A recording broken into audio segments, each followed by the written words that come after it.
फाफिन ने election tribunal पर ताज़ा तरीन रिपोर्ट जारी कर दी है। फाफिन के मुताबिक इलेक्शन ट्रिब्यूनल ने अब तक सिर्फ 11% दरख्वास्तों पर फैसले किए। फाफिन के मुताबिक 334 दरख्वास्तों में से सिर्फ 40 दरख्वास्तें निपटाई गईं। पंजाब के 43 केसेस के बारे में मालूमात हासिल ही नहीं की जा सकी।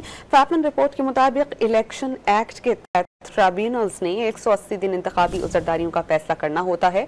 बहुत से केसेस तकनीकी बुनियादों पर खारिज किए गए। निपटाए गए 40 केसों में से 3 मंजूर जबकि 37 खारिज किए गए। फाफिन ने इलेक्शन ट्रिब्यूनल पर ताज़ा तरीन रिपोर्ट जारी कर दी है। फाफिन के मुताबिक इलेक्शन ट्रिब्यूनल ने अब तक सिर्फ 11% दरख्वास्तों पर फैसले किए। फाफिन के मुताबिक 334 दरख्वास्तों में से सिर्फ 40 दरख्वास्तें निपटाई गईं। पंजाब के 43 केसेस के बारे में मालूमात हासिल ही नहीं की जा सकी।